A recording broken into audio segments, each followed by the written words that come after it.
Hey there, StarCraft fans! It's Falcon Paladin coming at you with yet another edition of StarCraft 2 Legacy of the Void. Today, it's going to be Serral and Oliveira here on Gresvan. It's a Wardy replay from 2023. Bottom right, it's going to be Oliveira, and on the top side, it's going to be Serral. These two players did not match up at Katowice 2023, but Oliveira won Katowice 2023. Serral was knocked out in a ZVZ facing Ragnarok, who is a Korean Zerg player who is not quite on his level, but ZVZ is a Clown Fiesta. And if you beat somebody in a ZVZ, I just kind of feel like I don't know, you're not better than them, but you just kind of got lucky in the Clown Fiesta. So, man, ZVZ, what a weird matchup. All right, so we've got a hatch first play here from Serral, no proxies here from Oliveira. And yeah, Oliveira is the current world champion, at least according to the Katowice results. So I want to see how Serral will handle him. 6 months or so after Katowice finished up. Again, this is going to be a Wardy replay. So click the links in the description here to go to his YouTube channel and his Twitch page. And if you want more StarCraft 2 action. Reaper opening here from Oliveira. Yes, it is. So Reaper expand timing. We've got Terror the Overlord moving out. We have Terror the Overlord merch at falconpaladin.store, as well as StarCraft 2 Falcon branded merchandise as well, including t-shirts and mugs. And a Steve the SCV shirt. There is a lot of merch at falconpaladin.store. Oh, yeah. All right, so this Reaper name is from Joseph Atwell, a longtime subscriber of mine. This is The Witness. Emperor Menx played what seemed to be a relaxing puzzle game, which advertised it respected his time. What he found was an endless series of frustrating tile puzzles. When he reached the environment puzzle, which demanded he hold his mouse in position for an hour for a moving orb, he ordered the developer to the Reaper program. Is that... I guess that's the name of the game? A puzzle game called The Witness? I don't know. I don't really play puzzle games. I don't have much familiarity with those, but that seems to be what's going on. Alrighty then. So Reaper dance, doing the dancey thing. When the queen shows up, the dance is over. The queen says, get out of here. Dancing time is done. The Witness, nobody likes you or your style. Creep tumor going down. Reaper wants it so bad. But, hang on. Nope. Nope. This is amazing micro, by the way, from Serral. Keeps all 4 lings alive, gets the tumor down, and gets the 3rd base up. I mean, you really can't do better than that against an early Reaper harass, but what else is an elite Zerg player gonna do, right? Fall apart? No. Command center starting pre-3 minutes. Oliveira going for the more macro style opening here. He's gonna use ghosts. We're gonna get there eventually, it feels like today. And yeah, hit that like button if you're excited for a ZVT featuring these two players. Especially Serral. I am very curious to see what Serral is going to throw out for us today. Is he going to go Roach Ravager? Is it going to be Lurkers and Hydras? Will it be Hydraling Bane? We had an amazing ZVT featuring a laser and Clem just a week or so ago where a laser was like, you know what? If I don't make any Lurkers or Ultras... Nope, Reaper down. Nice KD8 charge after he died, though. In memoriam. Yeah, he said, you know what? If you don't have any snipe targets, because I don't really have anything for you to kill, I'm just going to go Hydraling Bane and then see how you handle that. He had some Vipers a little bit. But man, it really worked for him, and I'm curious to see if more Zerg players are going to do that. Especially the Europeans are very willing to copy each other. And Serral plays against a laser a bunch. He watches a bunch of his matches. He knows what a laser is up to. Banshee opening here from Oliveira. Is it really an opening, or was that a Reaper opening? I kind of feel like the Reaper opening is a foregone conclusion. The interesting thing here is the Banshee. While researching Cloak 2. Oh my gosh. Overlord gonna see this? Yep. Get in, see the tech, sees the tech lab, sees it blinking. Ah. Beautiful Overlord scout there from Terry, our Overlord. Rest in peace, good sir. Blah. So, going with it. Not gonna cancel the Cloak. Not gonna cancel the second Banshee. Just continuing to throw that out there and see what damage can get done. You do want to start Spores around 5 minutes against Terran. Right, that's about when that Cloak's going to finish. Better safe than sorry. Ba-dum-bum.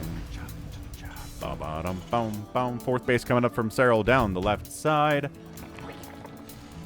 And yeah, it's Hellion opening. What else do we expect here in a TVZ in 2023, right?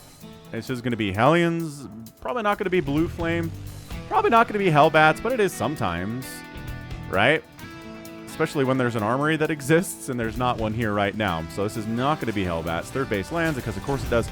Circling starts hacking away at it with its 0 upgrades, and no Adrenal decides to stay alive rather than try to get any more HP off of that command center, that orbital command. Tumor down, tumor down. Again, slowing down the creep tumor spread is something you want to do with these Hellions. If you don't want to jump in there and try to kill drones, which usually means you die, then just keeping the creep spread from getting too crazy enthusiastic out there is a good goal. The Banshees have arrived, and there you go. 3 drones down. And getting an extractor would be super cool, but they decide not to. They're going to pull out instead. Maybe head down to this third base where there is a Spore and an Overseer, and the Spore gets a couple free hits off. That Spore rate of attack is not nothing, man. That thing will pow, pow, pow. Ooh, free Queen off creep. Is she gonna survive? No, definitely not. If there was one Banshee, probably, but too much to ask for, and the Queen goes down. What did we just 5 drones? Was that all from the same? Okay, so that's all just from the same. Same drone harassment there. This tomb replacement is crazy. It's like right against this wall. It's like not even really on creep, is it? No. Hellions cruising out. We got Marines and tanks for the follow-up 7-minute attack. Is there an armory now? Oh, there is an armory coming in. Might want to wait. Might want to get some Hellbats to help just get some damage off, soak up some damage themselves for these Marines and tanks to do the real hurt here, because just Hellbats are not really a good answer for Zerg these days, especially not against somebody like Serral. He's just not going to die to that. 5th base coming up from Serral at 7 minutes. Feeling fine. Lost 5 drones. No big deal. Ooh, a wraparound. Picking off reinforcements maybe. Here we go. 7-minute attack. The armory is not done. Interesting. So these Hellions can't transform yet. Oh, this is such... Oh! Oh, what a surprise attack. Oliveira just got bashed right in the face by Banelings off creep. That should not happen, but they came from an unexpected angle. That's the power. That is the power of the unexpected angle in StarCraft and really all RTS games. Is that if something comes at your opponent from a place they don't ever expect it to, you can get a lot more damage done than if they see it coming. All right, Hellbats go. But I think that was...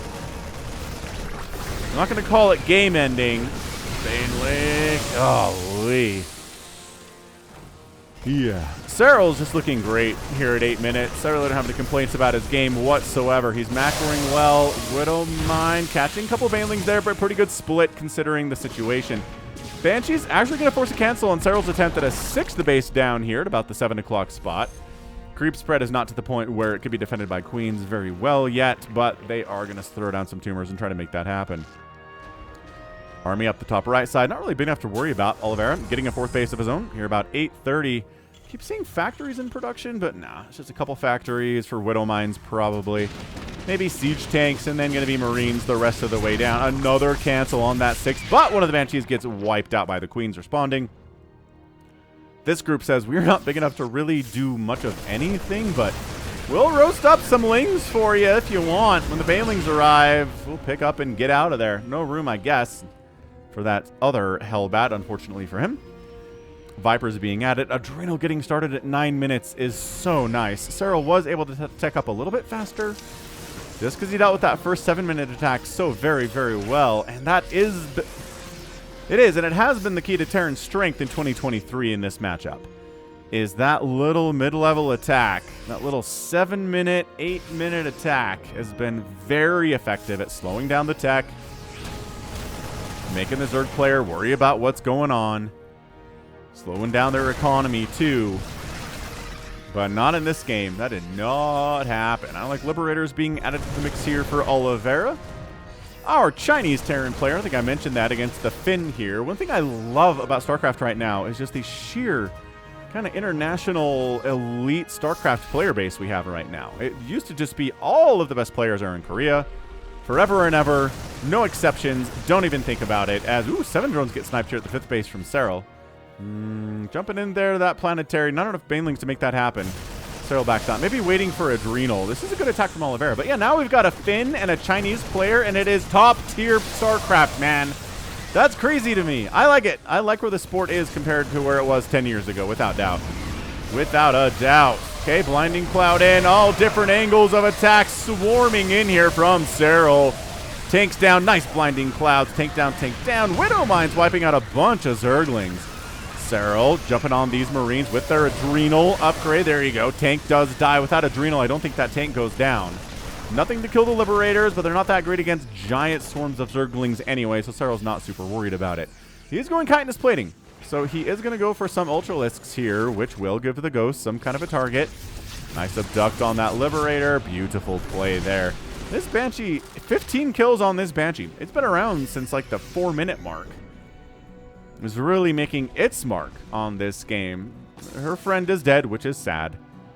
But she'll keep fighting to the end here. 5th base landing from Oliveira on the right side. We got a Liberator setting up down south at this 7 o'clock 6th. Liberator gets 5 kills before it gets wiped out. And then our 16 kill Banshee up here. Don't fight the Queen. Good job getting out.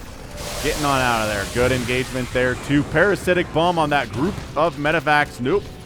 The one that got parasitic died, so his friends don't have to worry. Or I guess her friends don't have to worry anymore. Ah, Banshee down. Ah.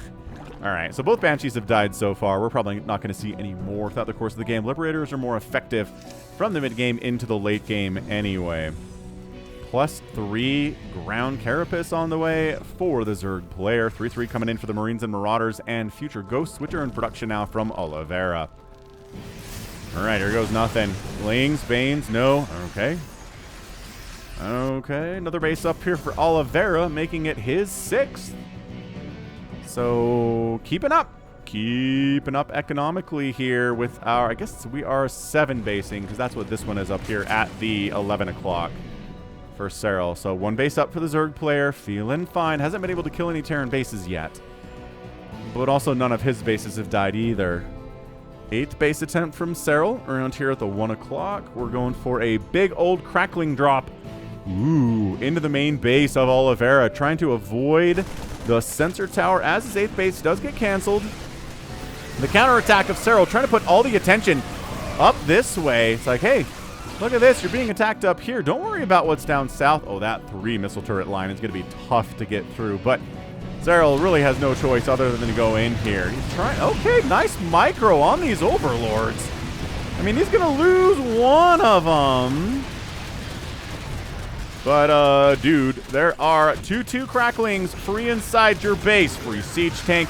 These Widow Mines do manage to burrow in. Widow Mine, no friendly fire there. 14 SCVs have died. Double refinery down inside the main base, too. There's only about 900 gas in there. Taking down the Ghost Academy would have been nice. And then Serral says, while you're distracted in your main base, here we come to Baneling Bomb your 4th. And by that, I mean not even try to Baneling Bomb your 4th. I don't know, chasing Marauders off creep. Not exactly the choice I would personally make, but that's okay. 96 Lings in production. Pathogen Glands coming in here too. That 3-3 for the Lings is going to finish up here soon, but man, that 3 attack is already done. I think, yes, for Oliveira, and that 3 infantry armor is coming in next. This has been an absolute knockdown, drag 'em out style attack here today, without a doubt.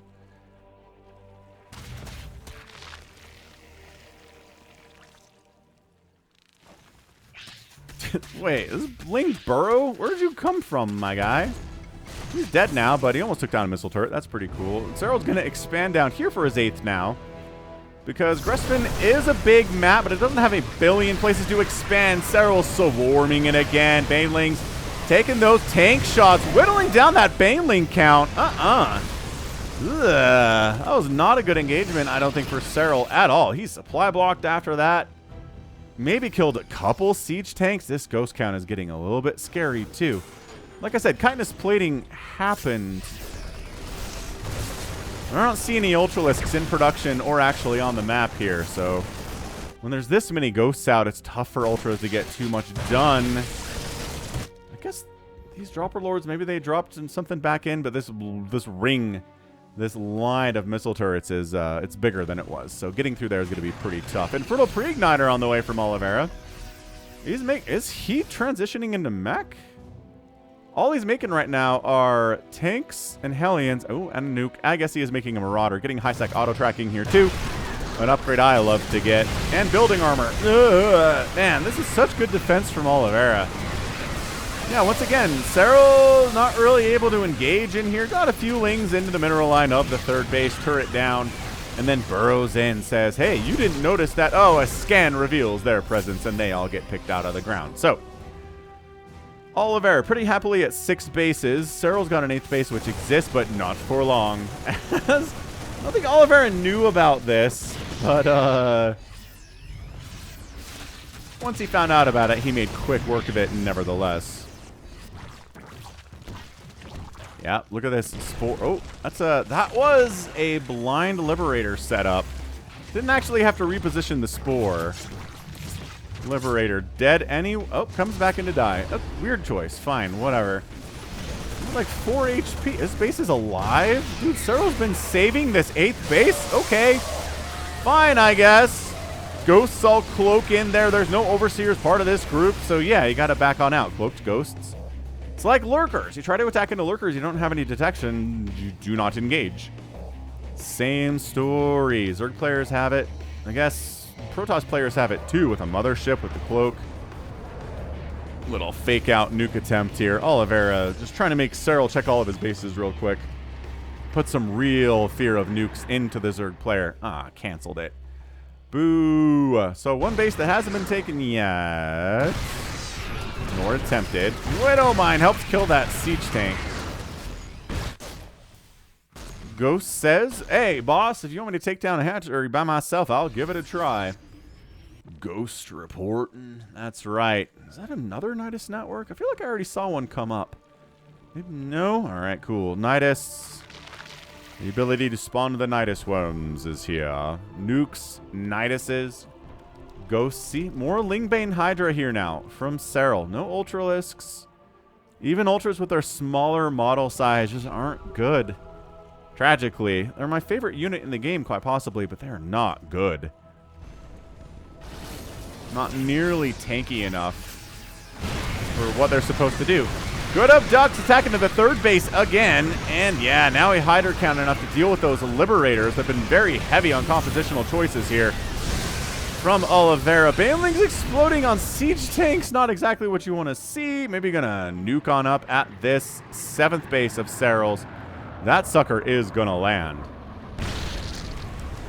Every drone... Nope, one drone got barbecued there. That's about it, though. This hatch is toast.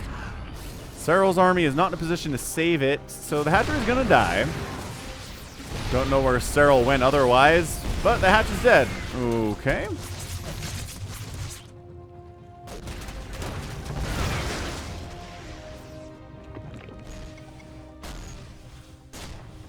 Look at this ghost trying to kill this hatchery, too. Ghosts, just they are admirable in what they are seeking to achieve here today with the power of a low-power sniper rifle.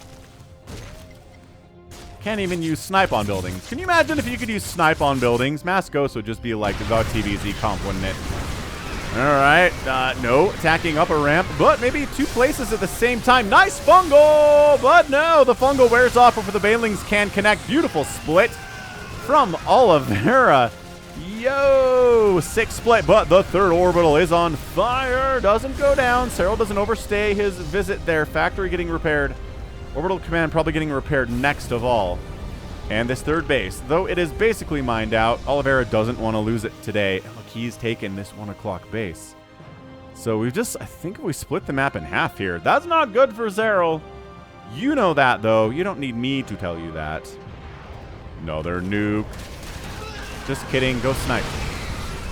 Overseers, million cracklings looking for tanks. Looking for ghosts. They EMP the Overseers, which they don't care about that because they're Overseers. I guess they can't throw down any changelings, but whatever. All right, 3rd orbital down. Factory down. Serral is up 198 to 130 supply. Whoa! Suddenly, army values double that of Oliveira's. That's not looking good. Banelings free inside the main base. They don't kill anything because ghosts don't take bonus damage from Banelings. Serral decides to back on out. Now, losing the third base is a problem for Oliveira, but he still has all 4 of his newer bases ready to go. So, I mean, it's not even, I don't know. I think he's okay. Income has been favoring, look at that. Income is actually more in Oliveira's favor than it's been for the last 10 minutes after that for some reason. Don't know what that was, but this is just the full power of the Swarm. Hydroling Bane, tank count. Tough to have enough tanks to deal with it without having too many tanks, and then suddenly they're slow and immobile, and you're getting picked apart on the edges because you can't really respond with a billion siege tanks in a defensive maneuver. And if you attack, then Blinding Cloud's a big deal, and abducts are very good too. But you want some siege tanks to deal with the Hydras. Whatever. It's tough. It's a tough ask.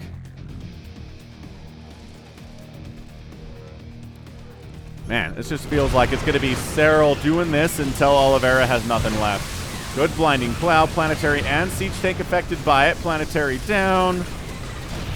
And Serral decides to go home. No, but his 8th base is going to die down here at the 5 o'clock position. So base for a base there. That was a base trade.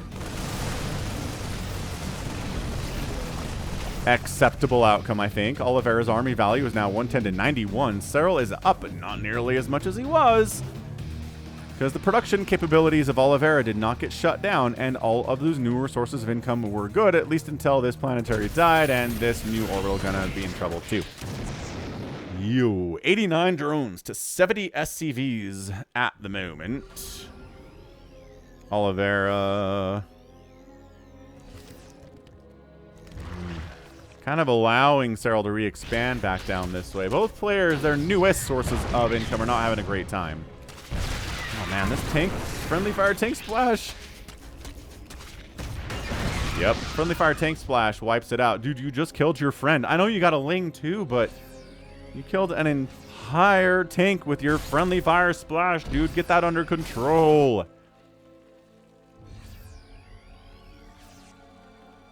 But yeah, hit that like button if you're enjoying this game so far. Hit the subscribe too. I'm here with StarCraft 2 content like, I don't know, 5 or 6 times a week. Lings, Banes, Hydras. They got it? No. Oliveira's in trouble. Whether or not he's dead is really just a matter of the survivability of Terran and the power of ghosts in a late game TVZ, which is pretty good. Oh, there we go. Serral trying to take the base that he just took from Oliveira. No, but he is able to rebuild the base down south. That was his. Blue Flame Hellbats and Hellions going to trade pretty well against Lings. Not as much against Banelings or Hydras, really, though. My gosh, the absolute carnage and wreckage here. Tanks have been dying by the absolute dozens in this game. And by that, I mean 30 tanks have died. So that's more than 1 dozen. It's officially dozens. Wow. Not feeling good. 54,000 resources lost from Serral. 45,000 lost here from Oliveira. Drone, snipe, snipe, snipe. But Serral's got 85 drones. It might even be too many at this stage. Might be okay with dropping down under maxed out and making just a few more Zerglings here, you know? 29 Banelings. The sound of 29 Banelings. No one's favorite sound, man. ZVZ, ZVT, ZVP. That many Banelings coming at you is just no thanks from pretty much everybody.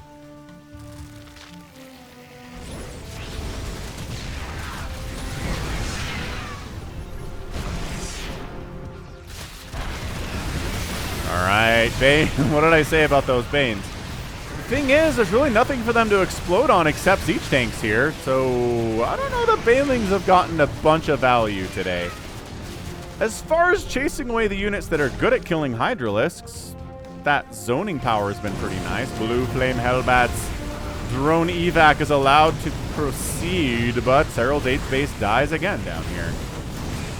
So, That's 3 hatcheries killed. I usually say if you kill 10 hatcheries in a ZVT, you pretty much got the game won. It's hard to do.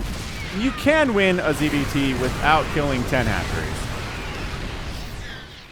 Just, that's just an indication that you probably very much won. Oh, chain fungal? What is this infestor doing? Trying to run into a missile turret is what it's trying to do. Maybe neural parasite on that tank? Fungal on the ghost so they can't... Okay, double fungal. Catches an EMP too, but... I don't know if they did enough here. Oh, legs off creep, but still pretty scary. That's the sound of some ghosts dying, but other ghosts are refusing to die. Ooh, okay, maybe some of them are willing to die. Once again, Serral backs out. After wiping out this base. This base, killing that base, and holding onto this base is going to be a way that Serral can win this game. He's only up 199 to 115 supply. You'd think that'd be enough to win this thing, but, Terran has some pretty good defensive capabilities, as we've been seeing here, right? Ghosts are great on defense, great on offense. Siege tank's great defensive unit. Planetary is also very good at that, too. If you just try to run too many Lings into a tank line like this, they're going to get obliterated. There's blue flame Hellbats in here with +3 attack, mind you. Mind you, that's what we're dealing with here. You got Adaptive Talons and Seismic Spines, but hasn't made a single Lurker today. Kind of like how we got Chitinous Plating and hasn't made a single Ultralisk today. Did he get Anabolic Synthesis too? Yep. That's funny. So he's got all of the upgrades for units he hasn't touched today, which is a weird thing to do.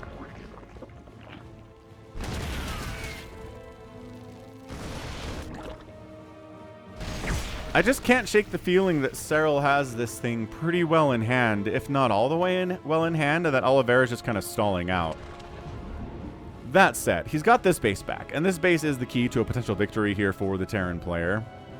It's just you'd think the number of times the Terran's been down by double the supply, he should be able to win this. Blinding Cloud, Lings, Banes, my gosh, so many Blinding Clouds. Once again, Banelings are trying to find targets to kill, and it's Marauders and it's tanks, and it's like, I don't know. That guy got Blinding Clouded, and he's alive. He has 16 kills.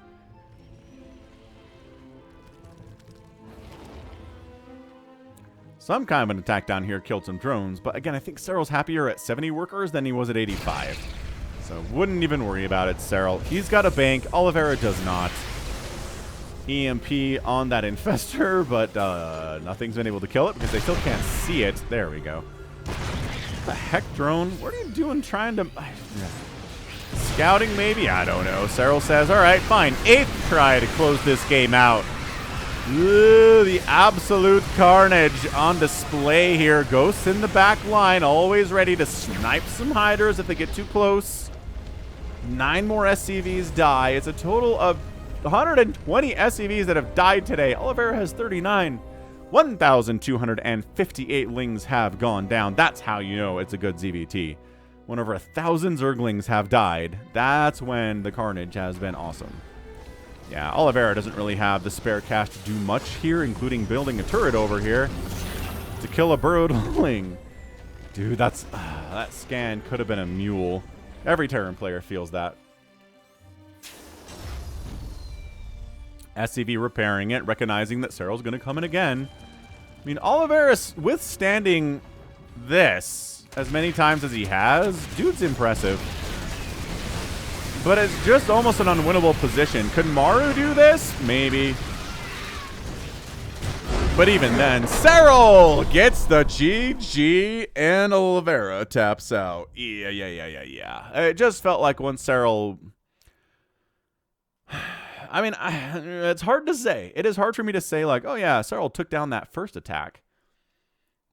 Managed to sneak some Banelings off creep and catch a bunch of Marines in the face off creep. Oh, that hurts. Oliveira's still like, what happened there?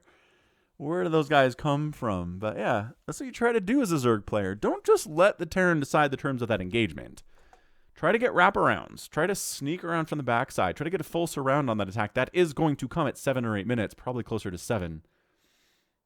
Because if you can shut it down, you're going to have a good time, you know? Ooh, 1,300 lings died today. Serral lost 8,000, 8,000, 80,000, sorry, 80,087 worker or resources to 65,000 resources. 80,000 is a record, I think, for 2023 in games that I've cast. That's a ton. 300 banelings. Yeah, only 27 hydras is kind of impressive. This was a very ling bane TVZ, wasn't it? Vipers, queens, yeah, but no lurkers, no ultras. It's 1,300 lings. It's hundreds of banelings. It's vipers for support, maybe some infestors for support too, but that's it. And on the other side, Oliveira lost only 154 marines. It really doesn't seem like that many. 25 ghosts, 12 liberators, 38 hellbats, and 28 hellions is a lot. 147 SCVs bore the brunt of a lot of this, and then 47 siege tanks. It's a lot of dead tanks, friends. So many dead siege tanks. Woof. So yeah, I mean, if you just can't slow Serral down really hardly at all in the first 10 minutes of a match, you're just not going to have a good time. I think he did everything right. He had the Liberators. The Hellbats were interesting. The reliance on tanks was interesting too. You think maybe a more traditional Marine Marauder Ghost Medevac Widowmine style might have worked? Don't know. But just Serral on his game with the economy. You can get this done. He only had 800 minerals left in the bank after this. It's not like he was floating a 10,000 mineral bank. And if this attack didn't work, then he could just do it again and again and again. It's like, not really. Right? This map was getting mined out. You can check it out on the mini-map. There's maybe 2.5, maybe 3 total bases on this map that have resources sitting at them. So the longer the game goes on, the more this strategy is bad, what Serral's trying to do, because you need kind of infinite cash to do it infinitely. And that's just not a real thing, so. Well done. That was a truly, truly good ZVT for your Sunday, and that's going to be it for me. So this is Ben, Falcon Paladin, coming at you with yet another edition of StarCraft 2 Legacy of the Void. Go ahead, hit that like button, hit that subscribe if you like what you saw and what you heard today. You can also catch me on Twitter, Facebook, Patreon, and Twitch, all at /Falcon Paladin. And until next time, as always, thank you so much for watching, and you take care of yourself.